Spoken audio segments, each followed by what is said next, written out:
Give me the countdown, and then I'll give you 2 seconds, like 2 or 3 seconds, and you go mute. Okay.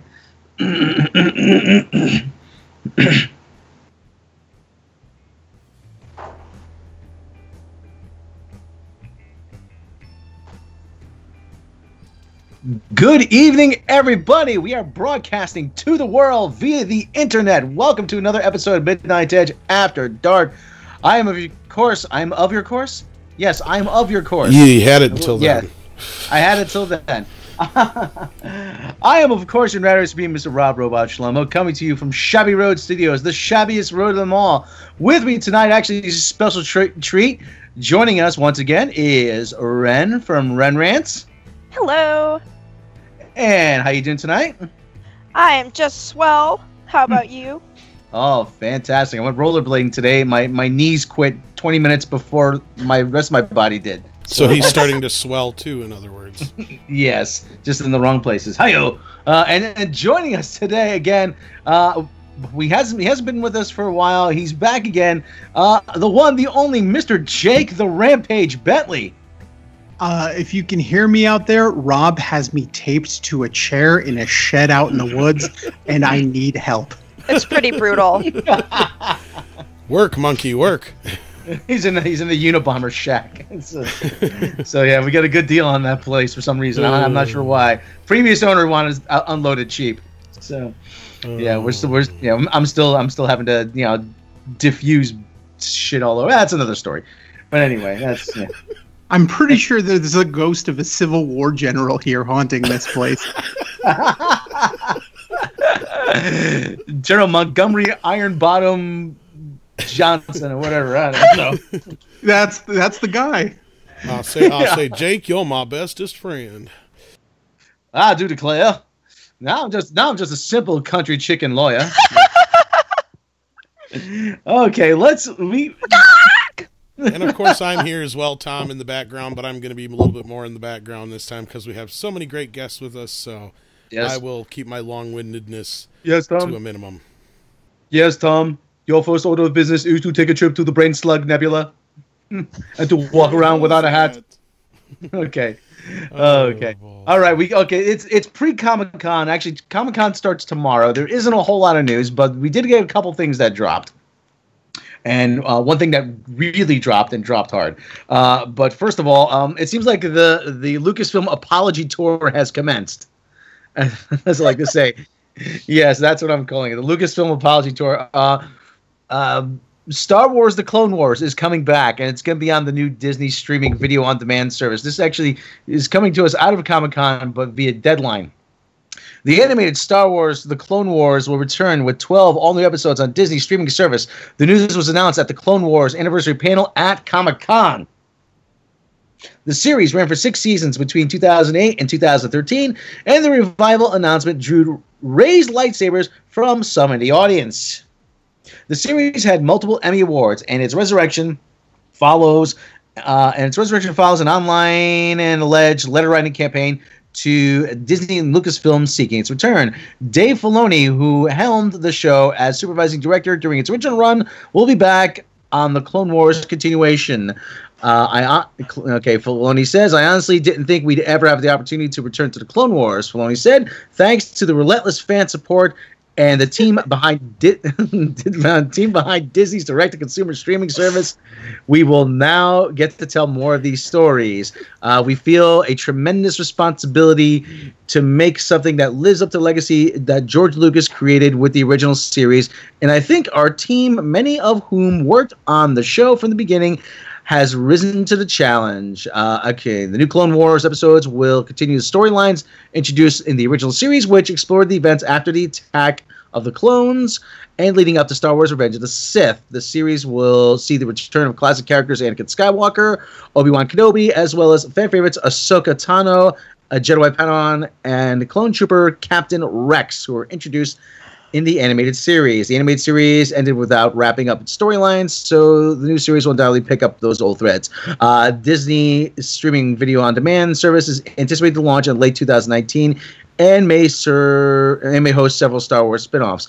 There's sort of a related story to that. Apparently they let leak that the name of the streaming service is going to be Disney Direct, which makes me wonder how many focus groups they had to go through to come up with that name. 0.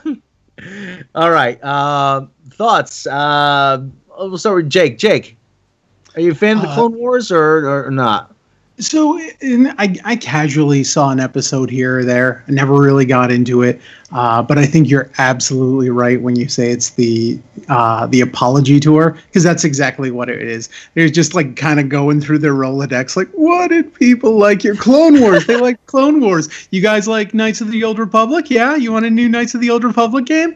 I think they're just kind of going through and throwing whatever what works just to try and get some sort of love back. And also, I have to say, Disney Direct is a terrible. Like, was Amazon Prime taken? Like, that's it's a terrible name.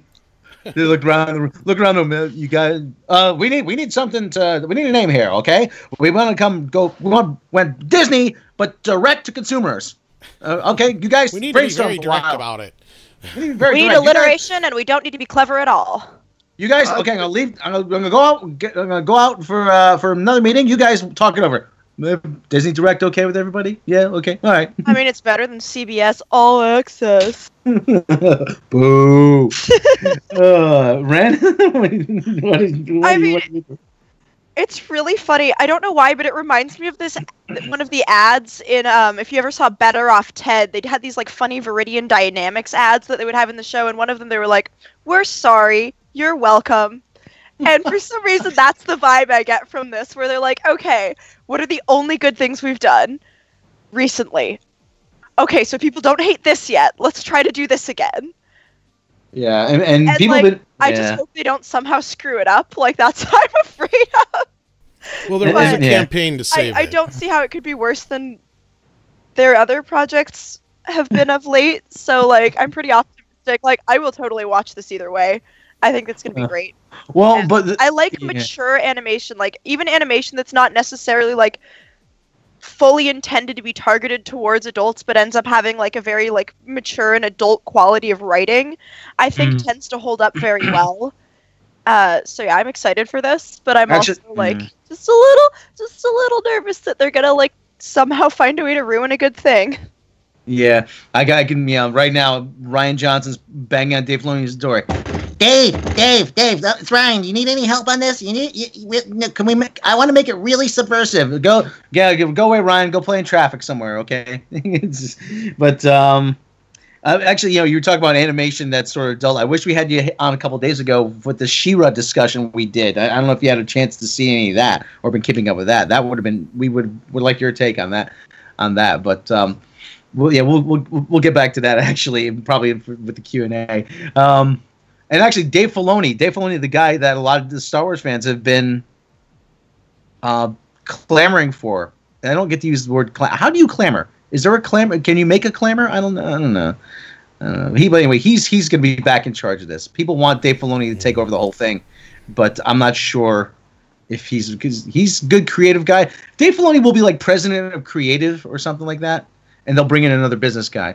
But this is very much in the Disney apology tour. How can we make it? I kind of feel like at some point, like people were like, bring back Clone Wars. And they were like, we are never bringing back Clone Wars. And then Last Jedi came out and they're like, fine, we'll bring back Clone Wars. But it's not allowed to be good. No, they have to. Oh, God. Okay, just question. Who has watched The Last Jedi since it was in theaters? Anybody? I saw it in theaters twice because I wanted to take notes the second time, but I haven't watched it since. No. Jake? God, no, I don't hate myself that much. That's the exact same answer Doomcock gave us. Yeah. I haven't seen it, but it tells you. It just tells you. I mean, like Clone Wars and. It's been 10 years since it debuted, but I mean, it does have some sort of resonance with the fans. And unlike their more recent properties, that, like I said, you could check out my review for Solo to see what I think about that. But, this is going to earn back some goodwill, but it's not going to be enough. It's not going to be enough. Anything short of it would be enough making good movies. Yes. Anything short of Kathleen Kennedy's head on a platter now wouldn't be enough. Okay, guys, we're gonna bring back Clone Wars. What else do you want? Fire Kathleen Kennedy. All right, what else do you want?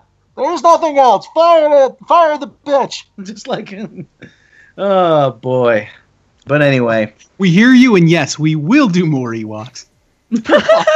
I think another live-action Ewoks installment is definitely what people No, we said we want her to take a walk. Oh, fuck. Oh my god, do you remember those VHS, like, Ewoks animated series, though? As a tiny child, I thought those were amazing. I actually grew up watching those, and when they switched gears on the show, I was like, what the fuck did they do?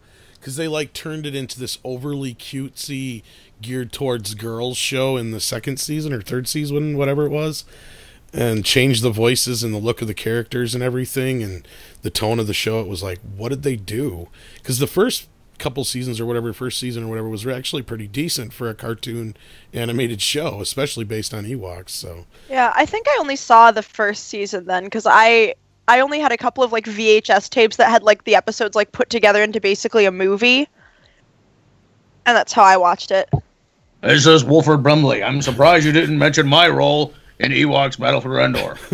What's wrong with you? I made a nice heaping bowl of Quaker oats. It's the right thing to do. And then the Ewoks gave me diabetes. They gave me diabetes. You know, your diabetes strip can be covered by Medicare. Don't you know that?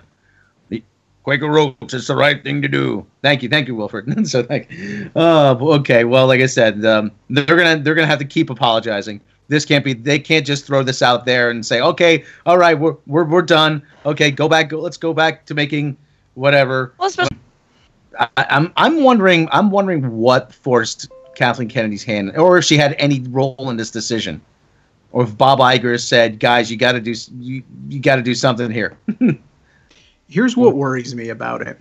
I know the original one was done by LucasArts, but I get the strong impression that it was done by a small corner of LucasArts that nobody really paid attention to. And I think now this sounds like this is something that's going to be, a little more hands-on from some of the main Star Wars players that they've had. And I'm kind of worried what made it good is less cooks in the kitchen. Yeah. Sometimes the best stuff comes when people are just not paying attention. So, oh boy, so we got a year until we find out how good it's going to be. But there's a trailer. Actually, It's up on like TheVerge.com or something like that. It doesn't reveal a whole lot. They show Ahsoka and they show Anakin and Obi-Wan. Has pretty much the same look. Yeah, but go check it out. I'd be terrified if it looked like they were trying to do something fresh and new and edgy with it, to be honest. A reimagining. It was probably like 10 episodes. Deconstruction. Guys, we got Hayden Christensen on board this time. The Hayden Christensen? It's probably like 10 episodes they had completed before, and they just never released them. I wouldn't be surprised if these are like old scripts they had lying around. Well, they did do that extra season, remember? The Lost Missions or whatever. Oh, yeah. So who's to say that these weren't extra leftover ones? But who knows? And it's hard to say. But we do have other news, Rob. Well, okay. Well, in kind of a related story, let me just put this out really quick. In sort of a related story, Comcast is withdrawing their bid for 21st Century Fox. So it's all Disney. They're getting the whole shebang and bang. Did you hear what Bob Iger's response was? What? Oh, crap. Fuck yeah? Oh, crap. That was exactly it. Oh, crap. Oh, crap. Why? Because he... Like, wow, I guess. He was, like, surprised? I don't know. Oh. It's kind of like when I won that guitar on eBay. I put in a bid. I didn't expect to win. I'm like, fuck, I'm gonna have to pay for this now. Exactly. I think that was maybe it. I was gonna say that, but yeah. I was actually gonna say I think Comcast dropping out is akin to like Ross Perot dropping out of a presidential election. Like, of course. Well, he Comcast just basically trolled up the price for Disney in the end. Like, I'm sure Bob's like, God, we could have had this dealt with and cheaper a long time ago if Comcast would have stayed out of this. But anyway, yeah. Yeah. So I'm calling it first movie. First, they're not. I don't think they're going to do X-Men first. I think Silver Surfer is going to be the first character to appear in the MCU from the Fox stable. Jake, what do you think? I mean, I think we'd have to. I have to wait and see, where everything's going, because I'm sure it's going to be after the next Avengers movie. I really think it depends on where they're going after, Thanos and the Infinity Gauntlet. But if I had to throw a guess out there, I would say Reed Richards. Oh, just have like Reed Richards show up and like start at Stark Industries. Reed, what do you got? What are you working on? Kind of, yeah. Give us a little taste of the Fantastic Four. He kind of fits in. In the comics, we got the Illuminati with Doctor Strange, Iron Man, Reed Richards, and Professor X. I think, kind of bringing that group around may be a good start to introduce that Fantastic Four universe. I mean, Doom can even be the first one too. Because where do you go from Thanos? Doom. That's it. Yes. Oh, that's going to be awesome. Ren, what do you any thoughts on that or? Yes, much comics. Very superhero indeed. Yes. Yeah. No, I'm not deep enough into the fandom to really have much room for speculating here. I'll just own that. Yeah. Did you see? You saw Infinity War? Oh, you saw Infinity War, right? I did see Infinity War. Okay. Good. Okay. Yeah. Yeah, okay. Well, just trust us. Like you said, when Doctor Doom finally does show up, all hell's going to break loose. Yeah, Doom and Doom and Galactus, probably. I was going to say, I think the MCU is doomed. Yes. All right. Okay. And the next, on the agenda, barring unless they announce a Namor movie, but the next item on the agenda, DC Universe. Actually, DC Universe. I don't know if they're calling it DCUniverse.com or whatever, but I'm starting to see commercials for it now. On like when I watch reruns of Archer. It's DC Direct, Rob. DC Direct. Oh yeah. From now on, every streaming service is going to be called blank Direct. That's it. That'll keep it simple. Yeah, keep it simple enough. Yeah, It'll be easy when like the cable companies start to like come out of the woodwork. Like then Direct TV can buy all the blank Directs and then sell it as a cable package again. Since now, if you want all these streaming services, you're basically going to end up having to pay what you pay for cable instead of just dropping something on Netflix or Hulu. Also, we are now Direct TV. Exactly. Yeah. I might have to actually go out and buy the domain DC Direct and just hold it hostage. DCDirect.com, DCDirect.net, DCDirect.org, DCDirectME, DCDirectIT. I mean, that is actually a thing people do. Yeah. That's the way people make money. You totally could do that. Oh, well, look who wants their domain. It's why most celebrities, like, immediately when they start to get famous, like, go and acquire the domains for their name.porn. I was going to say, there's a whole, like, industry for that. Yep. Yeah. So anyway. I didn't realize .porn was a domain. It is. Yeah. Well, I'm busy this weekend.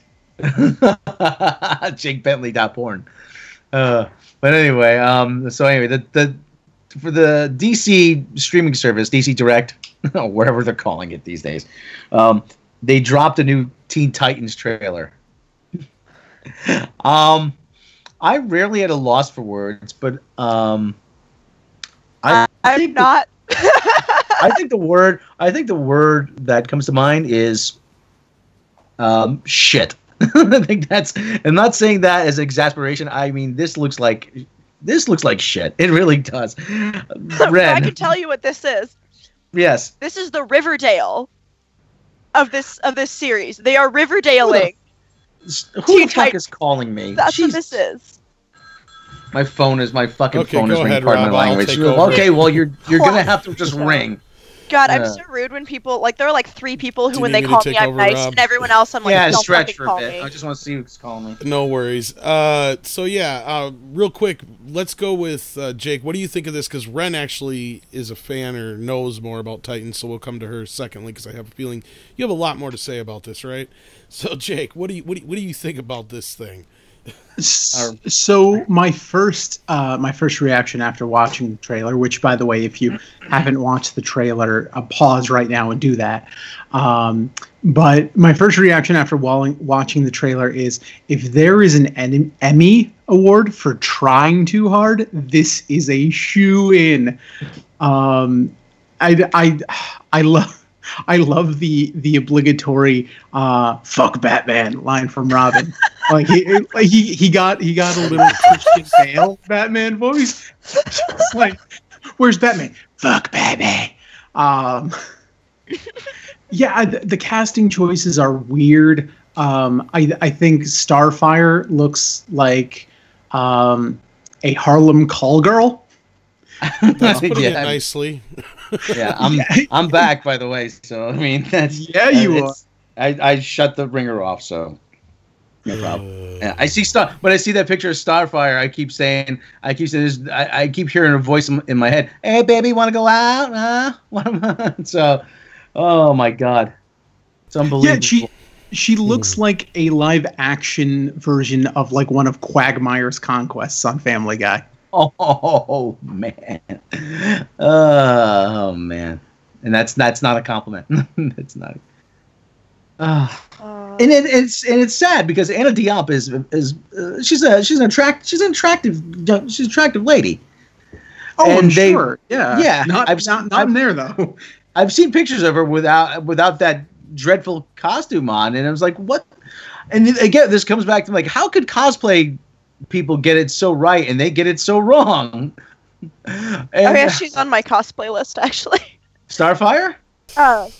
Yeah, as is Raven. So Ren, what is your take on this, since you're actually a fan? So, to be super clear, I did not read the comics, but I did watch the Teen Titans show, and I was very dismayed by Teen Titans Go. So I've already been hurt, and this is just it just reminds me a lot already of Riverdale in a very specific way, where I actually did read some of the Archie comics and I did watch some of the Archie animated shows. And so they basically take the characters in name and vague approximation of appearance only, and then they kind of just shit out a generic teen drama, but they have all of these little throwbacks to the comics that they try to make dark and edgy. And that is exactly what they're going to do here. They're going to take little things from the shows and the comics to try and justify using the source material to make a dark, edgy, dumb teen drama. And the sad thing is Teen Titans actually would be interesting to make into a live action show. I feel like you could do it well, but this does not look like it's doing it well. I think it will be entertaining to watch in the way that Riverdale and shows like Pretty Little Liars are entertaining to watch. They're not good, but they're entertaining to watch. But it's not going to be good. This is going to be something that you hate watch. And what's sad is you're basically the demographic all over again. Yeah, basically. But it's just so specifically fucking Riverdale, where it's just why did you even bother? Why did you bother connecting the source material to this if you were just gonna shit all over it? What was the point? They made Miss Grundy into a sexy child molesting pedo teacher. It's spoilers. It's not good, and this just gives me such Riverdale vibes. I mean, I think I'm a little outside the demographic, but I do still watch garbage teen dramas shamelessly. So right. I'm not. But you're far close to what they're aiming for, though. Is what I'm getting at. Yeah. I do remember being a teenage girl, and as a teenage girl, I may have found parts of this appealing, but I would still have been aware that it's not. Well, it's good. rated TVMA, so I'm assuming they're going for that, 18 to 35 demographic. And oh no, that's worse. You're right. Oh my god. Yeah, that's going to be worse, because when they try to do it dark and edgy to young adults, it's even worse than when they try to pander to teens. Because when they pander to teens, I feel like at the very least there's some like restriction on how dark and edgy they can get because it's for teenagers. But when you give them no restrictions and they try to be like, let's make this dark and gritty and edgy, it's just going to be a shit show. Oh yeah, Beast Boy has a 24-minute nude scene. Oh boy!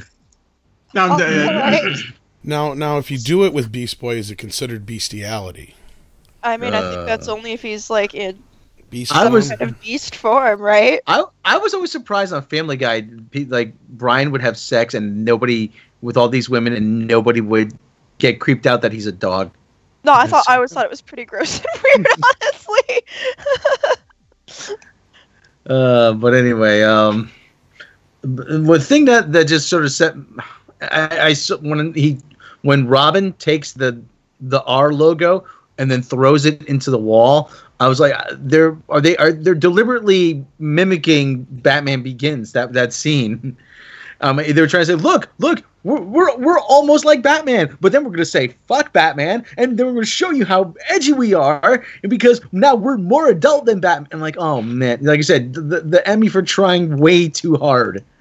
I mean, it just tries way too hard to be edgy, and it just comes off as just it's annoying. Just like when they dropped F-bombs in Star Trek Discovery to be edgy, and you're just like, wow, that didn't sound even a little bit natural. No. Like if it sounded natural at all, I wouldn't mind, but it didn't sound like the way a normal human being would talk, and like that's the vibe I get from this, where I'm like, this doesn't seem like this is remotely how people would talk, but okay. Especially considering in Star Trek 4, they're like acting like swear words are a thing that haven't been around for how many decades, but yet they're just throwing them around willy-nilly in STD like it ain't no thing. So. Yeah.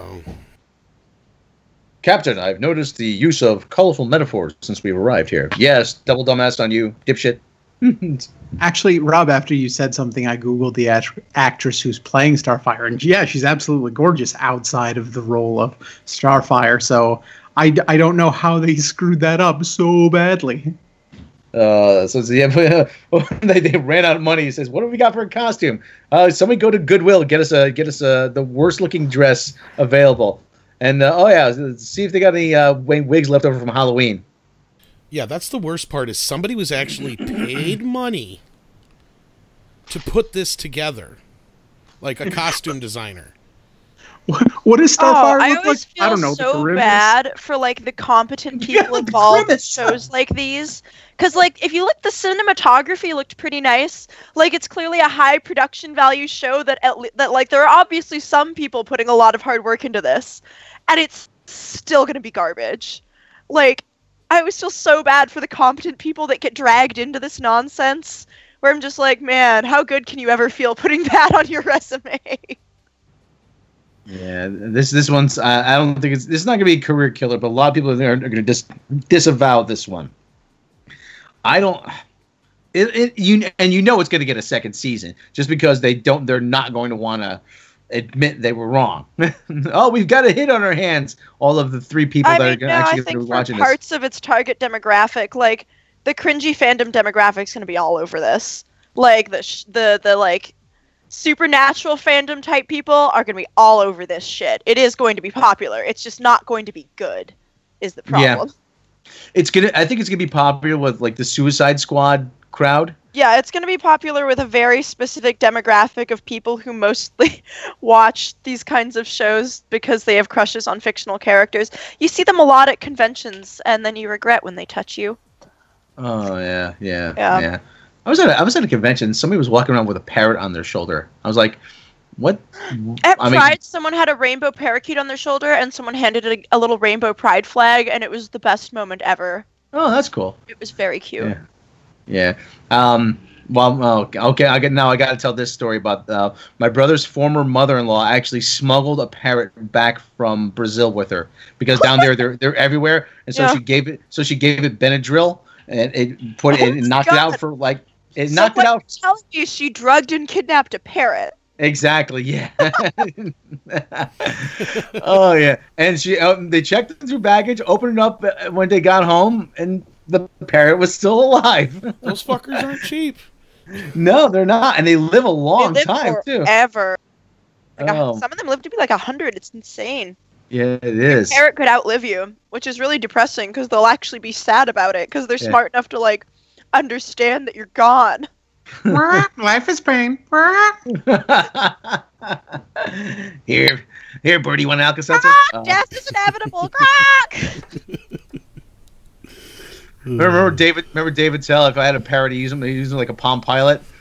This is, and just give him useful information. In case of an earthquake, get in the doorway. Don't forget to pack a sandwich. Fire escape! Fire escape! No one has freckles on their ass. Use a condom. Thank you, parrot. It's a little late for that. Oh boy. Okay, so I think we beat this to death. So not looking forward to Teen Titans. Hey, so maybe Lucasfilms will hire us then. Teen Titans. Crap. Okay, I'm done. Tim on Flip says, "Hey, that's a federal crime here in Brazil." I'm like, yeah, well, it probably is okay. Here This too. was about 20 years ago. I'm sure it is here too. I'm sure it was still illegal to drug and kidnap a parrot. Ooh, statute of limitations is 21 years, Rob.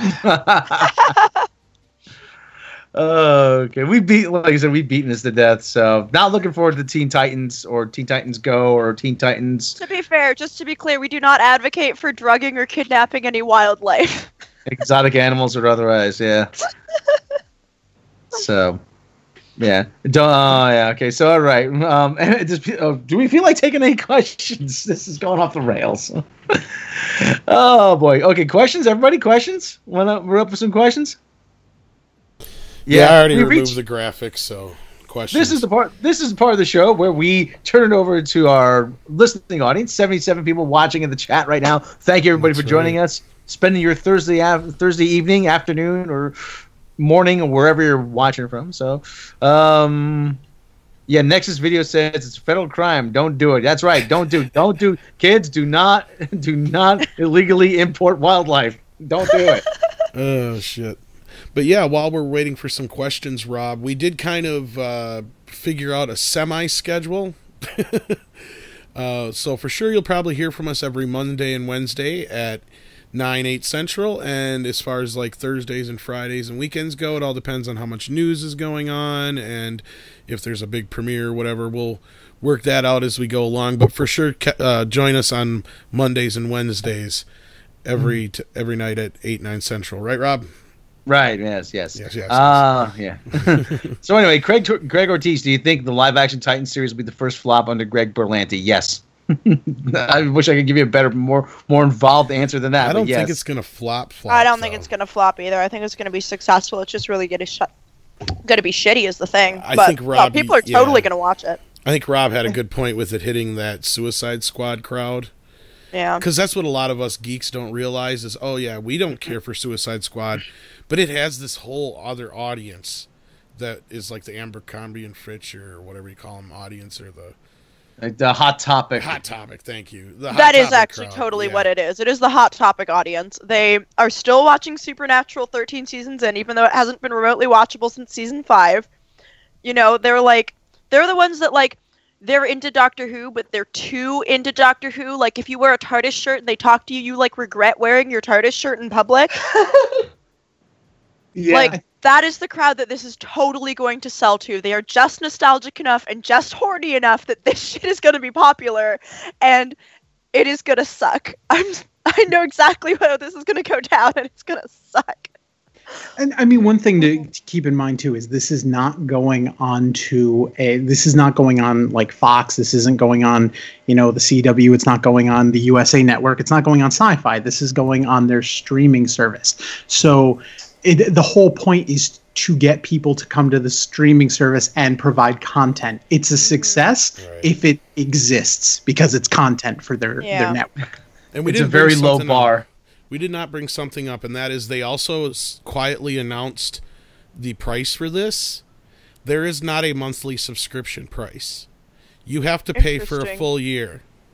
Oh. It's like $74 and some change for a full year, but you get 3 months free according to them, which it figures out to like $6 something a month or something like that. But it's another thing to add to your already growing stable.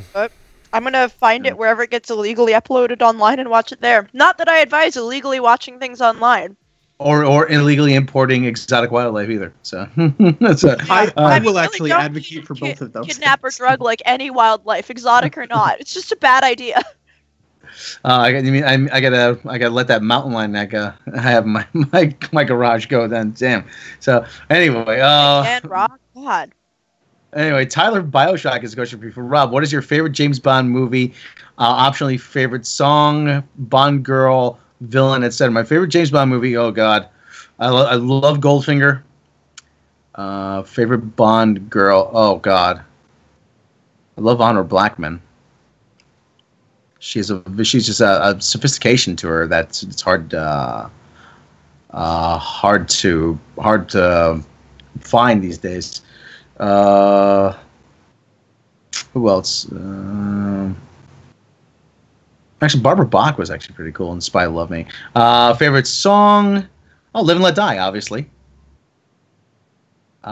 Favorite Bond girl. Favorite villain? Favorite villain? Oh, a lot of good villains. Blofeld's almost too easy to say. This is the classic Blofeld, the Donald Pleasance Blofeld. Scaramanga. I love Scaramanga. Christopher Lee just had such a great personality, and he was just so charismatic.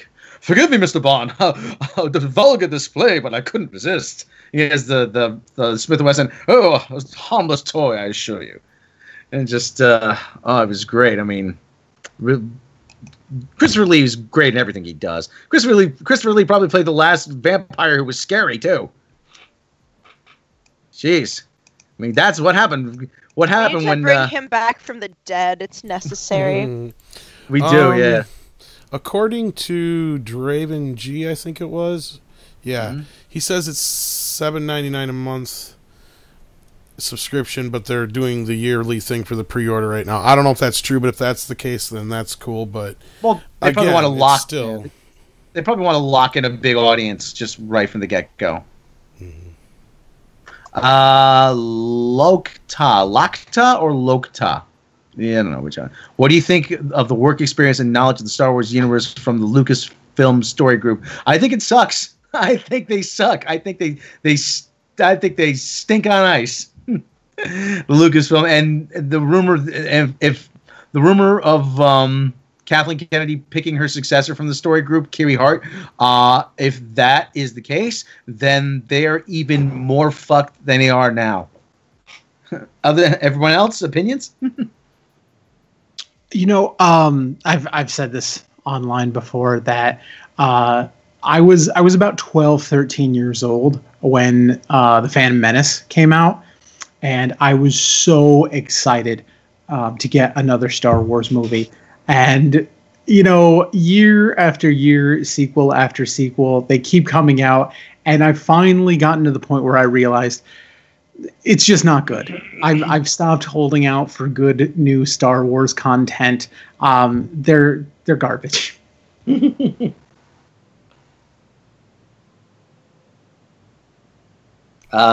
Ren, Tom, anybody? Are we on the Star Wars story group? Tone for Clone Wars question? Well, What do you I'll think of just the say Star real Wars story? quick. I'll say this: half that story group probably wasn't even around when Star Wars first came out, if not most of them. And it'll spin us on to another topic, like the whole She-Ra thing. Is if you don't have people who give a crap, you're gonna get, if they didn't really grow up with it, then they're not gonna have any investment in it emotionally. So to them, they can just go all willy-nilly and crazy with it and use it for a social agenda and don't care. And as far as what Rob said about what's-her-face taking over for Kathleen Kennedy, even if Kennedy was on Cloud 9, kicking ass, they wouldn't let her. She hasn't had the experience. And if they did, the fans would lose their shit because, Dave Filoni doesn't have the experience, but she does. You know what I mean? It's a lose-lose situation here for everybody in that sense. But it's, I don't know. I'm sick of Star Wars too, just like Jake said. Yeah. Star Wars is the Major League Baseball All-Star game now of movies. It's just kind of there. It doesn't really mean anything anymore. It might have at one time. It's become it's almost getting to the point where it's unwatchable, except for the home run derby. So, is this Prince Caspian? Is the Slender Man movie dead because there's no marketing push? I have no idea. No, I've just seen a thing today. Did it It's still already coming come out. out? No, it's still coming. I heard today it got a PG-13, and Oh man, I can't I remember feel when like it's a coming out. I movie think it's based on October. a creepypasta is just not gonna be great. Do you guys remember that Lights Out movie was really mediocre, and I was so disappointed because the little YouTube short it was based on was so good, but the actual like feature-length film they made based on it was so bad. And so like I feel like like the original Slenderman like stories were kind of creepy. Like when I think I was a teenager when those things were coming out, and like I feel like that movie's just gonna suck so bad.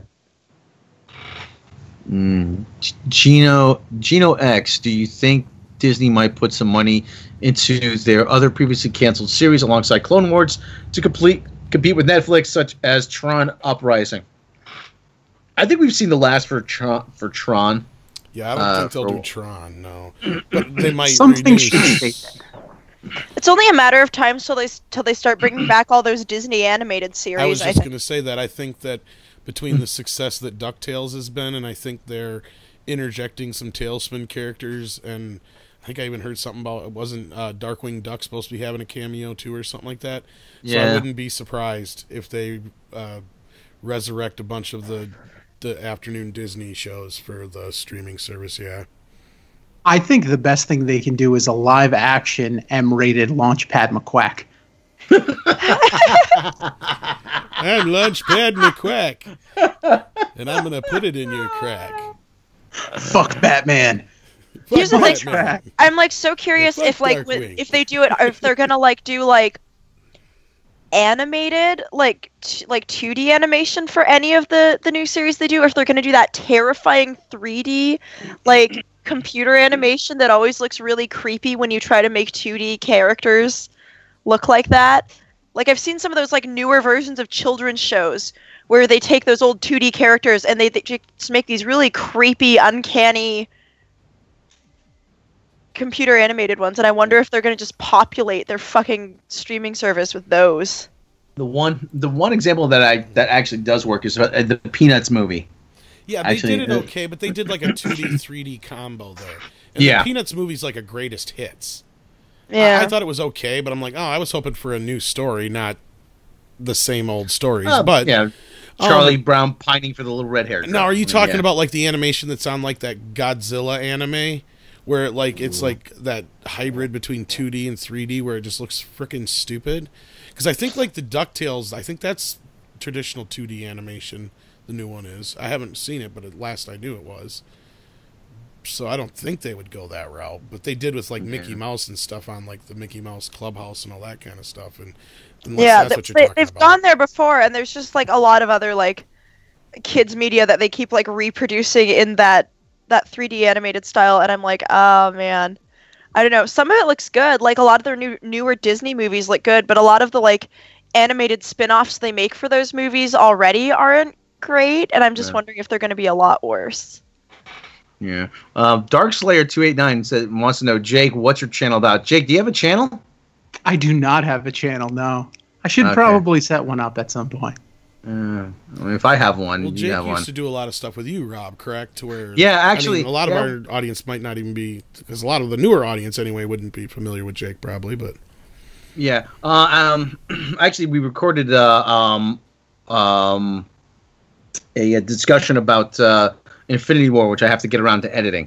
So be on the lookout out for that on my channel. So, Sula Theft. Does anyone think Dave Filoni's getting traction with Disney Brass with this Clone Wars news?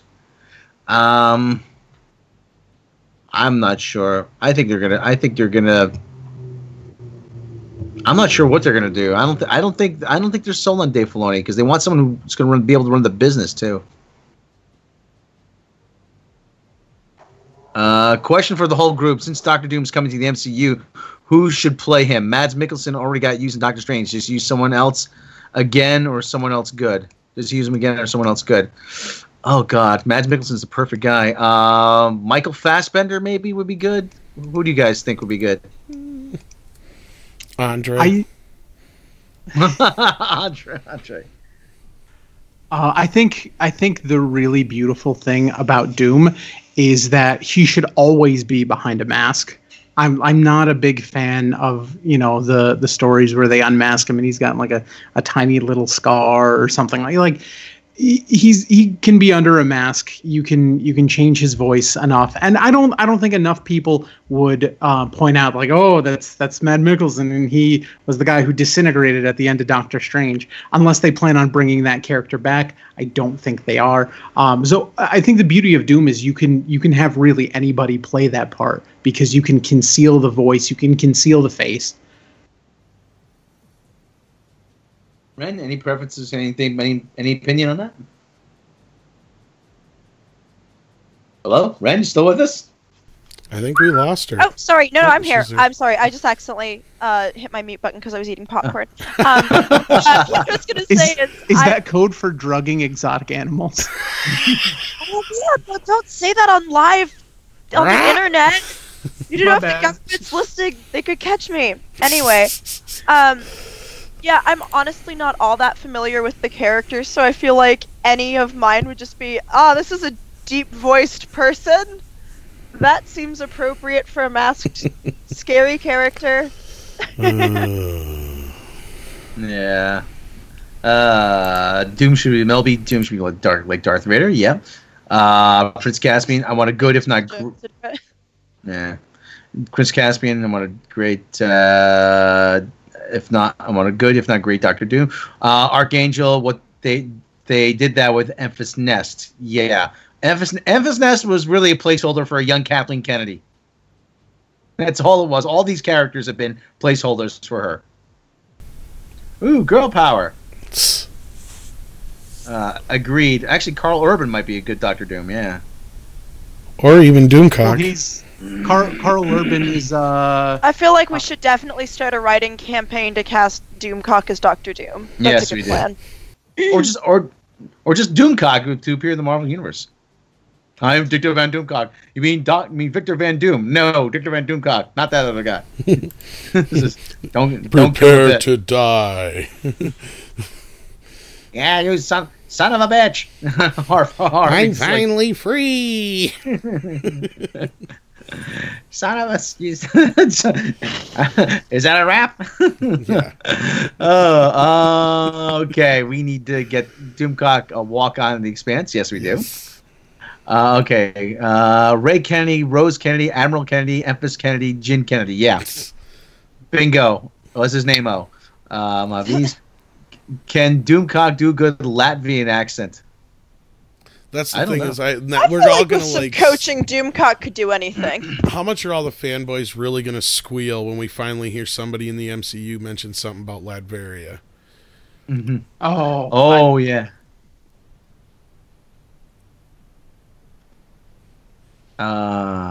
Jake, you were saying?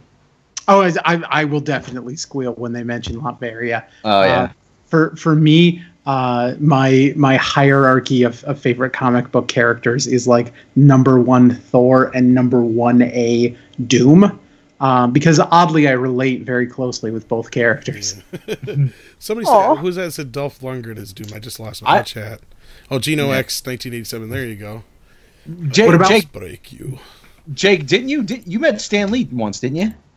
No, I did not meet Stan Lee. Who did you met? You said you were running to play Doom. No, you were running to play Thor. Who was that you met that time? I'm not sure what you're talking about. Oh no, you said something about time. You were gonna launch a campaign to have yourself cast as Thor. I was going to launch a campaign to have myself. It obviously didn't go anywhere. So, okay. It's not too late. It's only like a matter of years before they decide to do a reboot. I'm sure. I think I'm older than Chris Hemsworth. I'm not sure about that, but. Well, Jeff Moore. Any news about the DC Universe streaming service? No. Just like I said, we had pricing $74.99 for the pre-orders, $7.99 a month. So Titans looks like it's gonna be the first series. Actually, Batman the Animated Series is gonna be on it. Yeah, all their old stuff is supposed to be on it, which is like for guys like me who already own like pretty much most of the stuff they're gonna want from the DC universe. It's kind of pointless. And some people have been asking if Batman 66 is going to be on there. That I'm not sure about because I know they did their deal for the video with Fox, but I have no idea. Especially now with Disney taking over, it's going to be even more difficult to say. Yeah, let me see. There was a question actually a couple back about who was it about?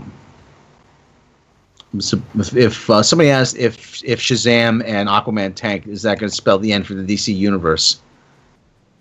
No, because they still have Wonder Woman, but it's not going to be good. No. I think they're going to try and use Shazam as a comedy. Sorry, go ahead, Jake. I'm not even joking when I say this. I'm so pumped to get an Aquaman movie. I love the Jason Momoa casting. I thought it was weird at first, but I love that it kind of breaks the the preppy look. That yeah. I call him Sons of Aquamanarchy. By the way, that's my little name for him. But yeah, no, I want to see Aquaman rip someone's throat out like Khal Drago. Yeah. I want to see him use a piranha to do it. Just reach in, grab a piranha, and rip someone's Intimidating throat. Aquaman. See this? Hey. This is a piranha. As opposed to like Ken doll Aquaman. He'll just be like, "This is my piranha I drug and bring everywhere with me." How about you? just have a Benadryl, right? Yeah. Gino X 1987. Who would win, Shazam versus Kazam? I think Shaq. I think Kazam would take Shazam. Kazam would take Shazam 1-on-1 straight to the hole. Wait, which one is? That's like a tongue twister, even though it's not alliterative. Shaq, yeah. Which one of those is Sinbad? that is the one that never. Oh existed, no! And that was what the hell was that called? I'm Kazam. Green Steel. I'm Steel. I think that one was called Shazam, though. The people in the alternate universe, anyway. The Mandela Effect universe. Yes. Yeah. I knew what I was talking about. Prince Caspian, Aquabro, not Aquaman, Aquabro. Okay. Willie Woodward can't wait to see Sons Black of Aquamanarchy. I'm sorry, that works for me. Yeah. Willie Woodward says he can't wait to see Black Manta. That alone is worth the cost of admission. Is Black Manta going to be the bad guy? I mean, who else? Could be like I don't know, like BP, another toxic oil spill. I guess I don't know. So somebody out there without Googling, name an Aquaman villain outside of Black Manta. I do it. Long John Silver's. Yeah. You got a good point there. Black Manta, that Harv guy, Black Manta and Ocean Master. And you got synergy there because then they can sell the Happy Meals. Just make Long John Silver's the bad guy. Aquaman takes on Michael Phelps. So we're gonna shut them all down.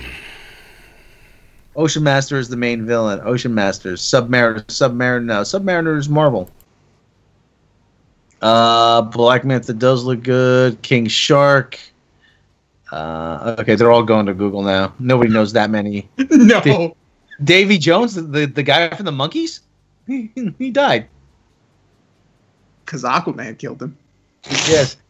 Then I saw her face. He was daydream believing at the wrong time. Yeah. Joshua Nystrand, do you think Henry Cavill will return as Superman? I hope not. He just looks. I can't stand. No, I shouldn't say that. He's just working what they give him. I think there's like a slight chance they'll make another Superman movie, but I doubt it. He might show up in somebody else's movie, but I don't know. Is that somebody Batman? Yeah. Opinions on Blomkamp's RoboCop. I'd buy that for $1. I'm definitely on board. Jake, Ren, either you RoboCop fans? I think I watched it once and it was entertaining, so I'd give it a chance. RoboCop was one of those things I grew up on as a kid, and I liked it, but I never got super into it. I wasn't even aware that they're doing another RoboCop, so that's something I definitely need to look into. Yeah, I'm a huge fan. Not only did I grow up on it, but I was surprised they allowed a 7-year-old to rent that 50 times. Oh, man. And I'm not exaggerating. My dad got to the point where he, like, between my cousin and I, they're like, can you guys just sell them this tape? They rent it all their goddamn. No, sorry, sir, we can't. Well, yeah, because they're making a mint off of us. 13 Roget or whatever. Thoughts on the Judge Dredd TV rumors? Actually, you just put together a video for that, right, Tom? Yeah, there was an editorial that just went up roughly like 12 hours ago on the main channel. Check it out. Andre talks a little bit about the MC1 news, and there's some other news related to 2000 AD. Another character's getting, what the hell's his name?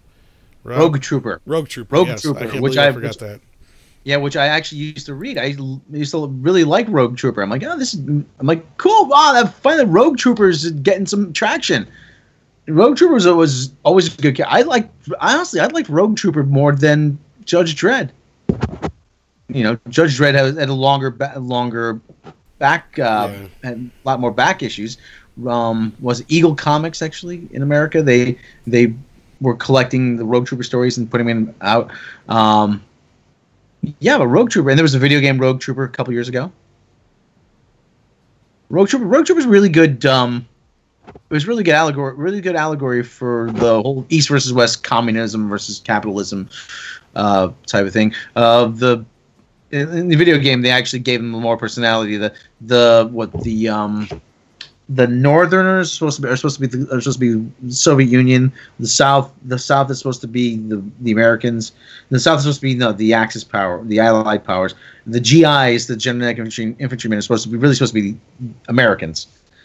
And it was actually really good. There's a traitor in the midst. You know, they sold them out. With all the CGI and the exaggerated weapons and everything, that it's gonna look really good. I hope they're gonna do this right. So that does sound surprisingly watchable. Oh yeah, and one of the hooks, Ren, is that because the GIs are called genetic infantrymen, they've been specifically bioenter clones. They've been bioengineered in a laboratory because the planet that they're fighting over is at the edge of a wormhole, and whoever has this planet has a strategic advantage. But they use all these chemical weapons, and the planet is so polluted that nobody can survive on it. But they genetically engineer these guys to survive. And if one of them dies, they cut the microchip at the base of their spine out, and they implant it like in a weapon or somewhere, and that's how they keep them alive. So Rogue Trooper has his backpack, his gun, and his helmet all talking to him. Like three different. It's one guy, but there's 4 different characters in the story. So, which is actually really cool. That sounds awesome. I'll give it a chance. If there are so many good premises that can be done well now that I don't know how bad shows continue to compete because there's so much good stuff out there to watch. Yeah. I mean, yeah. There's stuff that hasn't been tried, and that's the thing.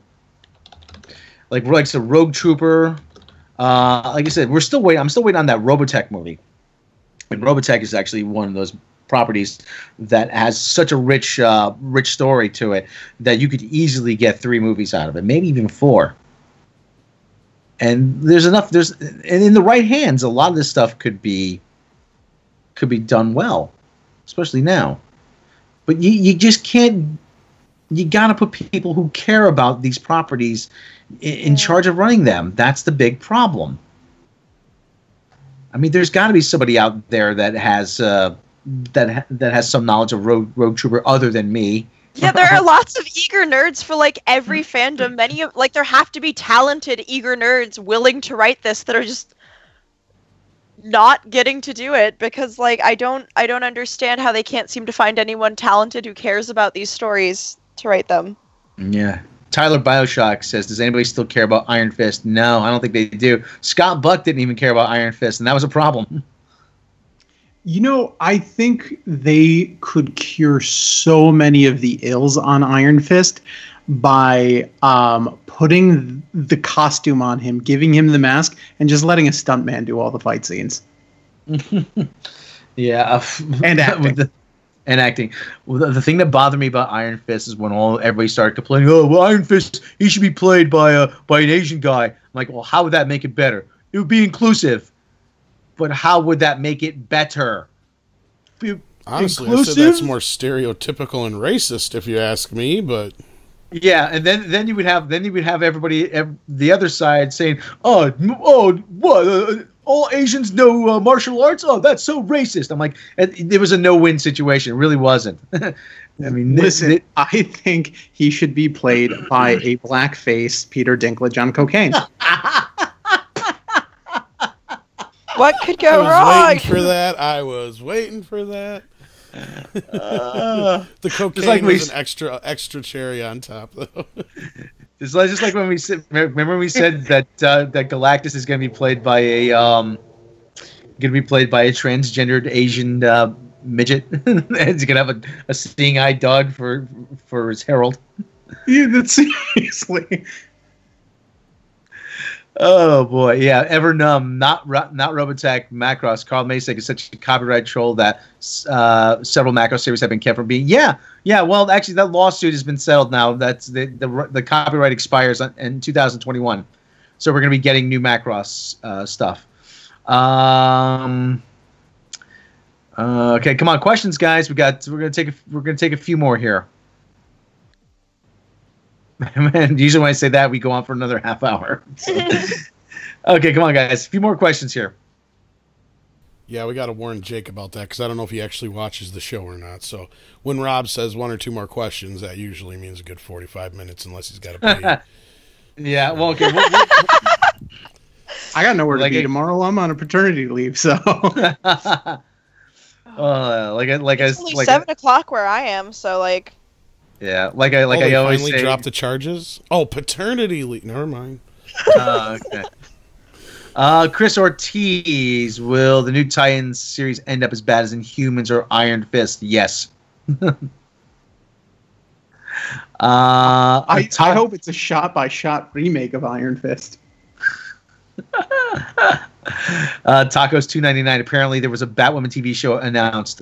Thoughts? We covered this last night. Jake, Ren, what are your thoughts? To say what Jake just said before, though, real quick, which would be quite the feat considering that Arrow is already Iron Fist is already basically what Arrow was. So, yeah, I mean, it's gonna be really bad. It's gonna be really bad. I'm pretty sure this is gonna be like militantly bad. Because, like, just the trailer had so many moments just of clearly trying to be so edgy that this is just going to be a cringe fest, like the whole thing. I might actually just watch this and review it for my channel because it looks like something very entertaining to hate watch, to be honest. Oh, that's the best thing to critique and review, though. I had a great time reviewing Star Trek Discovery because I had a lot of feelings. So, yeah, no, this will be interesting. I'm sure it won't be boring. So I haven't actually seen the trailer for the Batgirl show. I do know it's not Barbara Gordon though, right? No, it's Kathy Kane. Yeah, because that's the recipe for success. Hey, we're going to do this character, and they have a well-known alter ego, but we're not going to use that one. We're gonna do a Batman series, but no one wants to see Bruce Wayne. We're gonna do it with Azrael. Yeah. Yeah, man. Yeah, we covered it last night. It sounds like such a clusterfuck. Kyle, what? While on the talk of mecha anime, what are your thoughts on the upcoming Gundam live action? Good. I mean, if they could do it, now would be the time to be able to do it right. Nobody else has opinions? Okay. Oh no, Yeah, I was sighing. Okay. I thought we Yeah, actually lost I you don't for know. a second. No, just No, I meant just Rob, but sighing. Oh, sorry. no, Okay. because I have no real opinion on this stuff. So I so far have not seen any live action reimagining of anime that have been particularly good. So I have like zero faith in any of them really. Like this is probably just going to be another really bad live action version of an anime. No, if you get a chance to watch Gundam 0083, that's actually really good. It's 12 episodes. They're about 20, 24, 25 minutes each. Half. Like this, the typical kind of like 30-minute format. But it's really good. It's really good. Rob, have you seen My Hero Academia? No, I have not seen it. First time I'm hearing of it. Evernum. There might be an interest since they used Gundam in Ready Player One instead of Ultraman.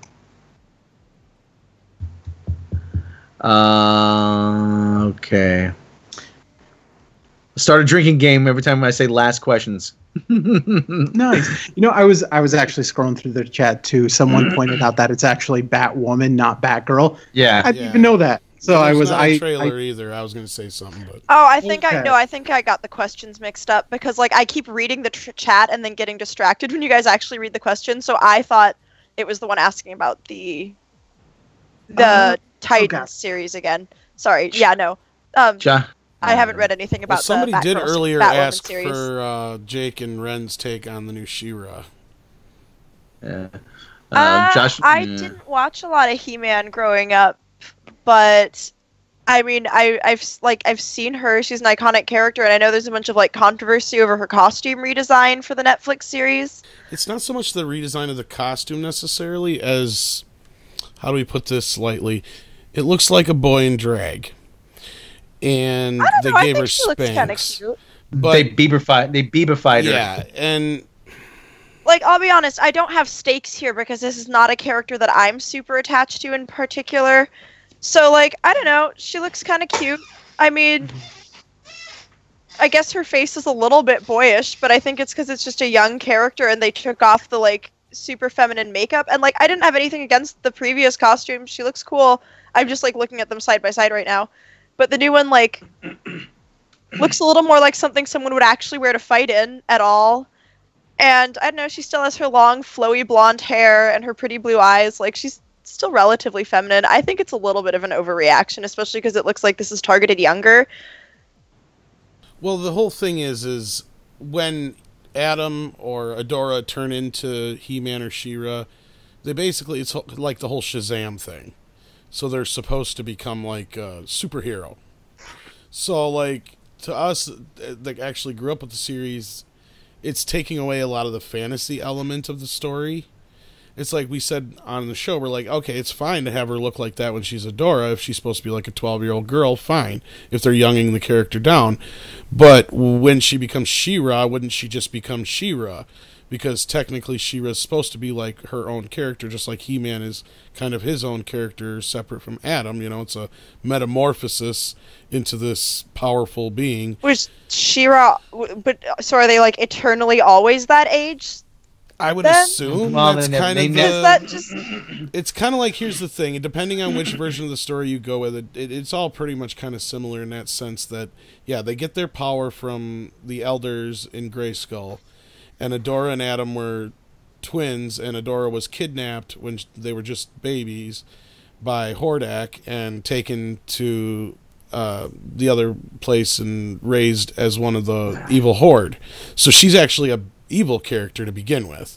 And then after she becomes She-Ra, she starts to see that the Horde is bad and takes on the mantle of She-Ra once she gets the sword and all that kind of crap and stuff like that. But yeah, as far as we know, there's not going to be any tie to He-Man because Sony actually owns the rights to He-Man right now. So I think that's a bit of a kerfuffle there, but to use a Doomcock word.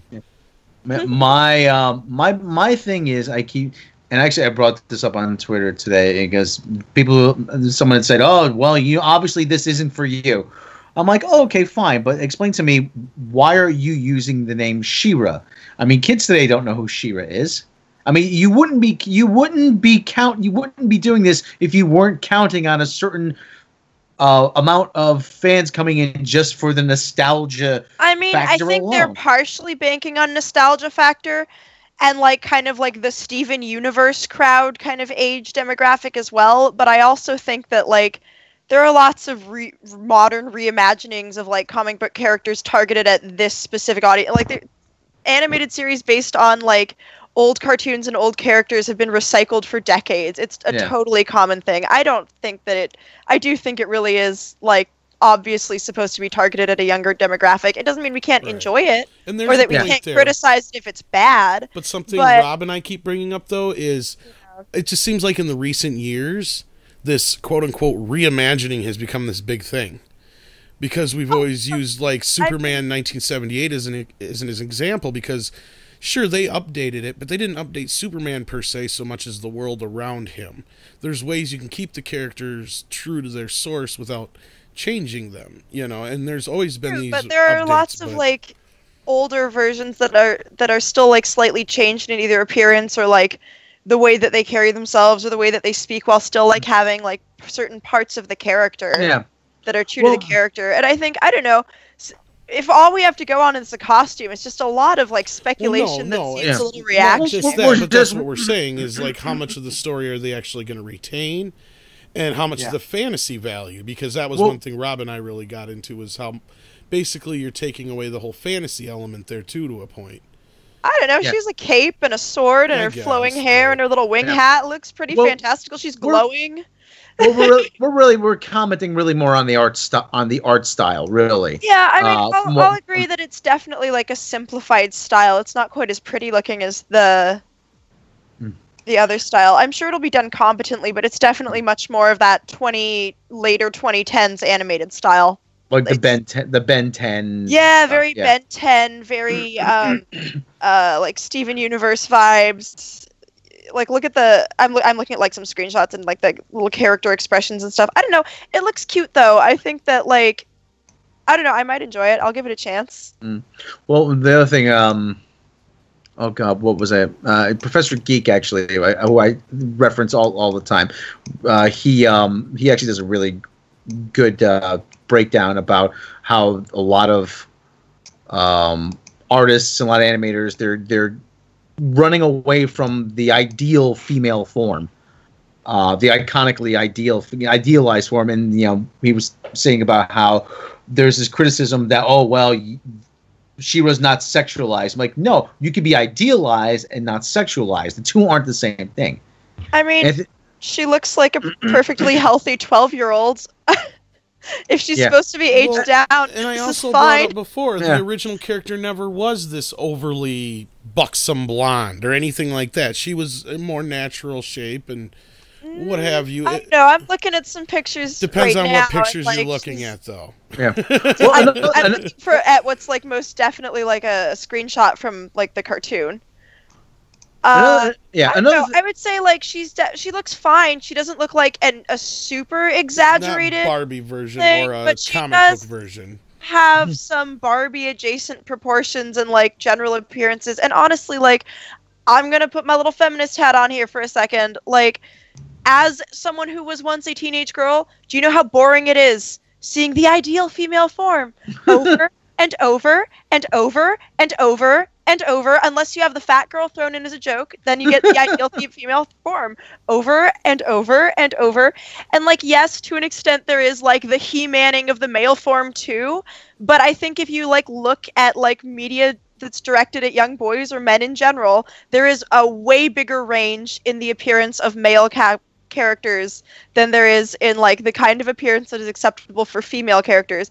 And even if you go and watch like movies and things, do you notice that like lots of men over 50 and in their 60s even are still getting lots of leading roles? They're still being believably cast as the love interest, but right. And you have a point. I'm not saying you're wrong. It's old for a woman to play the love interest in lots of movies, and like there's all of this stuff, and I just think it's just a little ridiculous to like be angry that you're not seeing enough of the exact same thing. No. Okay, I just want to. I want to use. use one thing you just said though. You said the He-Manning, basically. You used it as a metaphor or whatever word I'm looking for, a parallel, in a sense that, yes, basically He-Man is ingested in the common culture as this ideal warrior, and She-Ra is supposed to be the female version of that. So yes, but under the most female version of an ideal warrior would look like a bodybuilder. Like, let's be real. That's not a super muscular form that I'm looking at here. I get that, because so if you're trying to draw a parallel there, like, that parallel isn't there. She is pretty sexualized. Point, yes. Like, it's fine. But like, She-Ra was designed to appeal to the female demographic as opposed to the male demographic in the same exact way, is what I was getting to. So there, in that sense, they are taking away a core element of the character. Now, the show could be fine. It's not for me. It's not for Rob. We know that. It's made for 12-year-old girls, which is great. But what about those of us who actually grew up on this stuff and would like to see maybe a more adult version of these, like they're doing with He-Man, or just like we said, it's still taking away that core element of the character. And if I had a little girl, I don't know if I'd be more apt to just show her the original then, in that sense, because to me it just probably show her both. I don't know. Yeah. Like, they're not mutually exclusive is the thing. Like, I'm not saying we can never have the ideal female form or like a beautiful woman. Like, I'm bisexual. I like looking at beautiful women. Like, don't get me wrong. But my thing is, when we just get the same thing over and over, and then like there are complaints when for once we don't get that same thing in media that is targeted to young girls, I think it's okay to have some variation. And it's not like the original He-Man cartoon is gone and can never be seen again, or that there will not be future reboots that might target older. But I don't know, I think this is harmless. Yeah, it just seems reactionary to be mad about it. I'm just noticing that a lot of this new animation looks exactly the same. A lot of this animation, and I keep thinking to myself, man, you must think kids will watch any piece of crap you put in front of them. Like I said, and I know, everybody watched a lot of garbage TV when they were kids, and that's the thing. But at the same time, I mean, it could, a lot of stuff could have some kind of redeeming value to it, and, but it just, like I said, it's just for cost purposes. Everything is just like this cookie cutter approach. Oh, what do kids like? They like this. Okay, everybody make it like that. Make this like this. And I'd like to believe kids are smarter than we give them credit for. The 80s and 90s also all have a very similar aesthetic if you go back and look at them. Like, if you look at screenshots of different cartoons, there's definitely, like, this is, I don't know, this looks like a pretty distinct style, just like Gravity Falls had a pretty distinct style. Steven Universe, although I personally didn't really watch that one, had a pretty distinct style. Like, I think there's lots of different interesting, like, kid shows. And, like, there's lots of also, like, adult animation that's very good now and is not shying away from more like sexual content or more like attractive looking characters. But when it's content targeted to kids, I understand not focusing on making them sexy. Like, nobody. I don't think the problem. Like I said, the problem is. The problem I have is not that She-Ra isn't being sexy.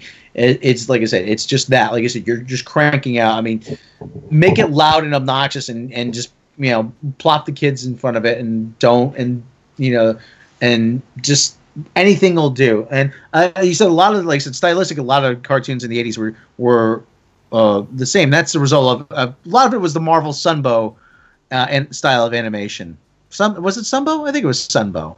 Marvel Sunbow style of animation. They did a lot of stuff. They did G.I. Joe. They did Transformers. They did Visionaries. One studio pretty much did a lot of stuff for Marvel, a lot of Marvel properties, and that style bled over to a lot of Marvel Sunbow Entertainment.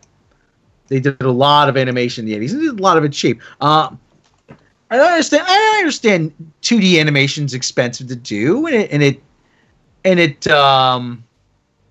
takes a long time, and they want to cut corners. But like I said, I gotta think that at some point, this whole thing, a lot of this is gonna run its course, and we're gonna see a different thing. I always say, actually, someone else had a thing. I said, if you have a restaurant and you make mac and cheese, and you have you build your customer base up on that mac. People want that mac and cheese.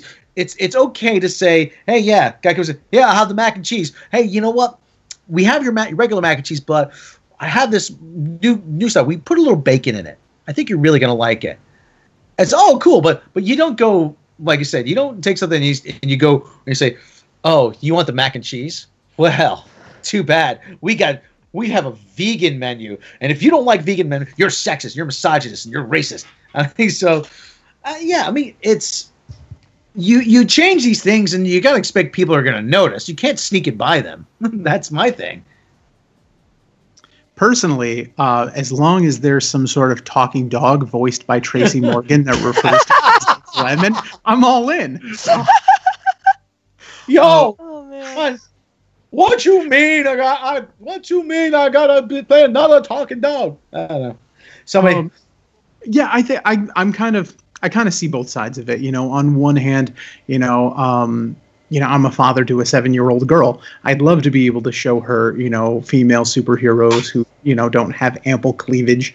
But at the same time, kind of to your point, Rob, is what's the point of a reboot if you're not going to cater to the original audience it's for?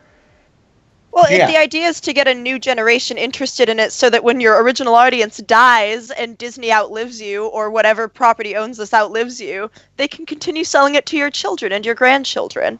So that's why some of it isn't for you. It's because they want to target the new demographic of people who watch things as well and get them interested for their own merits in their own time. Also that gets them interested in watching the old cartoons as well. That's a good point. I was gonna say, I mean, at that point, what's the difference though between doing that and doing an original, an original character that they can, get on board with, who's very much like that other one. But that's a good point too, being able to sell the old DVDs. Yeah, and you can double dipping, start reselling your old merch. And of course, the parents are also more likely to show the kids the new versions of this cartoon because it's still a little nostalgic for them. And then of course they think, and then I can get my child to watch the old cartoon with me, and they'll be a fan of that. But actually, who's actually done that remarkably well is Marvel Studios. I don't have any kids, but I'd love, if I had a little boy or girl, I would love them to be able to take them to see Captain America: The First Avenger and say, "This is Captain America. I used to read his comics when I was your age," and then I would take them to the comic book store, and then they would see that there's a black guy who's Captain America. And said, "Hey, what happened to Steve Rogers? Oh yeah, that's the old hero. We're here. This is a hero for a new generation." I'm like, yeah, but they just saw the movie with Captain America, and they want to read Captain America. A member of Hydra, or they say, "Daddy, why is Captain America a Nazi?" I don't know, son. I don't know, son. I wish I had an answer for you. It confuses me it's just like you. And I've often I'll make the analogy, like you said, like if you go to a baseball game and you see a guy wearing number 2 and it's not your kid knows who Derek Jeter is, people who Derek Jeter is, and you say, "Look, that's Derek Jeter." That's Dad. That's not Derek Jeter. Yeah, no, that's Derek. Look, he's got number 2 on. No, that's not Derek Jeter, Dad. No, you could keep telling me that's Derek Jeter. That's not Derek Jeter. I think kids are smarter than you give them credit for. So. No, kids are really smart. Kids have a lot more emotional maturity than I think a lot of adults realize. I vividly remember being a kid, and I had all kinds of complex feelings that I maybe didn't understand so well, but they were still legitimate feelings, and I understood what was going on, and I definitely didn't like condescending children's shows. Those were the most boring children's shows. The same with condescending children's books, which is these oversimplified stories and these flat characters. Kids don't like that. That's why a lot of the more garbage kids TV shows don't do so well, but there's some surprisingly good children's and young adults animated content coming out, and some of it is original stories, which I do overall prefer to reboots because I don't know, there's something just very lazy about reboots. I understand wanting to get new generations interested in things, and I understand wanting to reimagine characters, and it's fine. Sometimes you get okay or even good content that way, but it's almost never going to be as good as something new done well. Right, and that's what I was trying to kind of get to before as well, was, to me, rebooting something is kind of saying, oh, the original's not good enough. Like, you know, especially like bring like Star Trek into this, those who like, they'll automatically defend Discovery by saying, oh, but the first 3 seasons of Generations suck too. You know, it's like, why does Next Generation have anything to do with STD, and why are you bashing what came before to try and build this up? To me, it's like trying to say, oh, the old wasn't good enough, so you gotta be with the new, or you're not hip or with it or whatever. It's like, no, the original is good enough to stand on its own. I'm sorry. You know, I'm not hip or with it. That was adorable. No, I do get what you're saying, though, for sure. Where, like, there definitely is this tendency to, like, shit on the original things, or to an extent to, like, criticize them as products of their time, and then just automatically decide that the new stuff is better, when a lot of the time it really isn't. It sometimes is prettier, and sometimes even then it isn't. But yeah, I definitely see where you're coming from there, for sure.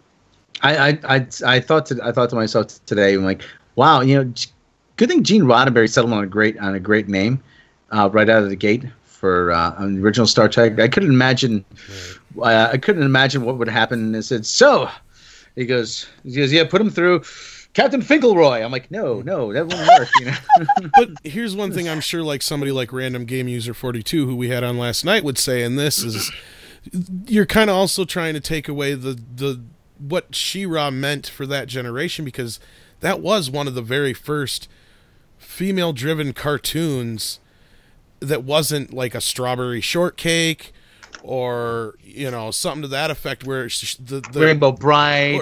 Well, Rainbow Bright was a little bit more of a hero, but that was still in that cutesy kind of very feminine kind of little girl kind of thing, to where She-Ra was something that stood up against all the boys stuff.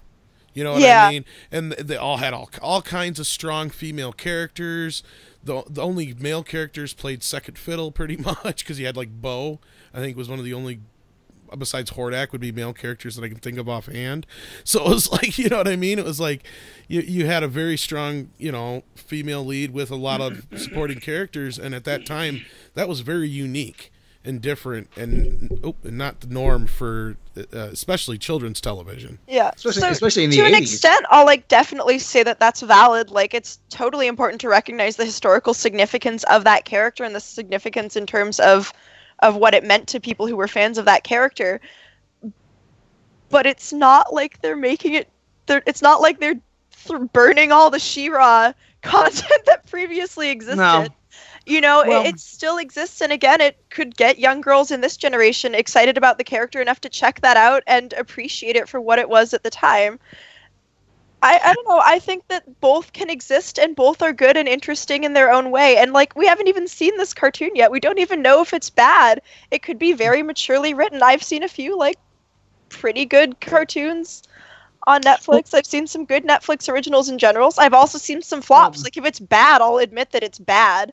Like, I'm not super, like, attached to this character. So I'm just saying there's some middle ground here where, like, I think some people are being a little bit reactionary because it's such a departure from what they were expecting. But I think we should kind of, I don't know, give it a chance. Well, I think to that point, I think people have that such strong reactionary opinion because how many of these remakes historically are actually good? You know, there's usually some weird gimmick, like, let's make a new Star Trek, except, you know, the captain this time is Alf. You know, there's always some weird, you know, like they hardly. Awesome. Better not touch me. I'll fuck them up. Ha! And it would have to be edgy like that. Alf has to drop F-bombs. Come on, man, I need a fix. I'll suck your dick. Ha! No, Alfie. I already eat pussy. I was getting to that, Jake. I was getting to that. It was a lead up. I'm sorry. All right. Anyway, no, go ahead. Sorry. Trying to get a question for you out of the crowd here. Let's get a good question for Jake, because he hasn't had much to answer here yet. What was your favorite, Jake? Geno X, 1987. What was your favorite cartoon growing up, Jake? Oh my God, it was Teenage Mutant Ninja Turtles, hands down. Like that. That was my shit. So cute. Fuck yes, brother. I used to like tape pillows around my waist and like run around in my underwear with like, tying stuff around my head. God. Hey, I was a chubby kid, so I didn't have to do that, but I could still be a Ninja Turtle. Oh, shit. But no, as much as I love He-Man, I love Ninja Turtles that much more, I think. But, awesome. Any more questions for Jake? What else we got? I don't know. Graham Strauss, Alf Trek, the quest for cats. I think we have a hit on our hands, guys. Alf Trek. Yes. Alf. Star Trek starring Alf. I've enjoyed hurting you, and I'm going to go on hurting you. Ha, ha, ha, ha. Back to the question. Speaking of Superman 2 versus Superman 2, which version of Superman 2 do you think is the best? I know a lot of people prefer the Donner cut, but I'm still curious. I like the Donner cut, but I wish they would have tacked on the television ending or the original ending instead. Because unless you cut off the ending of the original Superman film, it makes it redundant. That's my answer to that. But I do prefer the Donner cut. Yeah. Joshua Nightstand wanted to hear my Obama impression. Look, I have to degrade the white man. So, fuck all y'all. So that's pretty good. I like it, Rob. No notes. Can't improve it any better. All Akbar. So, okay. All right. I do not approve. All right. It's not the best impression. I've heard so much better. My hands are huge. Look. Well, people making shit up. Okay. They call it fake news. But Tyler miss the Bioshock days when the biggest problems were a blowjob in the White House. Well, yeah. If man can't get a BJ in the White House, what is the world coming to? So he says that's the count. Towards the I had so many blowjobs in the White House. So many balloons that I'd blow up day after day, night after night. Tyler Bioshock says that's more Bernie Sanders. No, I'll tell you, this is a Bernie Sanders impression. We've got huge problems here. I can't get a blowjob. It's just dust. It's dust, folks. It's pointless. So put me in the office. I'll get some shit done. My plan for Medicare for All makes sure to cover Viagra because I can't get it up anymore. All right? Huge. That's my size of my erection. Huge. So anyway, okay. Anyone seen Who is America? I saw a little bit the other night with the gun stuff. That was hysterical. Okay, guys, we're gonna have to wrap this up really soon. It's been fun, but we got to wrap this up soon. As you know, gotta get back to degrading the white man. So okay. Fuck all y'all. No. So, okay. The entire episode has become a glorious mess. I absolutely adore. Oh, thank you. We try. We're a beautiful disaster, and we do our best. I tend to be the catalyst for that. It's funny they said that your Barack turned into Count Dracula there, Rob. It seems like almost every one of your impressions turns into Count. At the very beginning, it sounded just a little Italian. Tim on Flip. Will we see Bob Iger intervention from Marvel Comics? Yes, we will. See, my Italian always goes, because I grew up with a lot of Pythons. Hey, what's the matter for you, huh? Rob needs a nap. No, I don't think I do. I don't think so. Okay. Does She-Ra cartoon look more promising than David Gore's He-Man reboot if it ever gets made? I don't know. They're both like a lose-lose to me, but there are no winners. Blame it on the new guy. Yep, as always. Okay, guys, let's take 4 more questions. 4 more. 4 more years. 4 more years. He just Please pulls no. out. He's like, Please okay, no. we're getting ready to go. We're old here, but fuck it. Let's take 4 more questions. Yeah. Yeah, put a number on it. Make them good ones. So everyone, most overrated, underrated movie you saw. No Star Wars, DC, or Marvel. Underrated? Overrated and underrated. Oh, for me, interesting. For me, overrated was Fight Club. Underrated was At the time, Caddyshack was underrated, but now it's hailed as a masterpiece. Yeah. That's a good question. Mulligan on that one. Okay. Back to School. Back to School, yes. About that for a minute. Yes, Back to School, underrated. I can help Rob once in a while. Okay. Who's next, Jake, or you got one ready? Yeah, like Jake go first. I have to think about this. Yeah. I don't. Well, I actually need to see the context. Overrated would be Titanic on my pick. Man, I can't or Boys I can't Life. Mm. use Marvel or DC or. Underrated? Oh God, I could go on all night probably, but I got to pick a good one. So. Right, this is a lot of pressure. Break Into Electric Boogaloo? No, I don't know. No, I got a better. All right. one. Well, okay. Well, Can I give a TV show instead of? Sure. Yeah. All right. So I was actually just talking about this with someone yesterday. I'm probably gonna get crucified for saying this, but the most overrated TV show, Breaking Bad. Okay. Well, I don't want to say something that's underrated because there's so much shit that I would feel like I'm leaving out so many things. So I just gave a fake answer on that one. Yeah. Oh man. For overrated. Oh, this is so hard.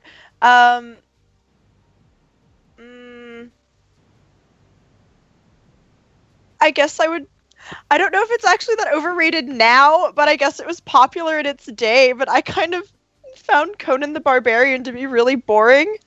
And I know that for a lot of people it was like this epic fantasy movie that they were really into. Like my boyfriend was really into it when he showed it to me. And I just Was that the original one with Arnold Schwarzenegger? Yes! And I just sat there What? You didn't like my movie? trying not to be visibly My Crom! I must destroy you. I'm going to Out cry. with you. It's the All first that time mattered. ever. Yeah, All and that mattered was for truth to the underrated, I have many. trouble thinking of anything that's not just really pretentious sounding. So, God, yeah, I don't know what I would say was super underrated. I feel kind of drawn to an animated TV show, so I'm actually gonna say that especially now, Daria is really underrated. People seem to have forgotten about it. And it makes me kind of angry because it was so good. And nobody around my age has watched it. And it doesn't seem like people who watched it when it was actually airing seem that into it anymore. I used to like The Head. I always had a love-hate relationship with it because it wasn't a horrible show, but I know that it was not. I know Mike Judge wasn't a fan of its existence, from what I knew. So yeah, because MTV just kind of made it. But it was great. I don't know.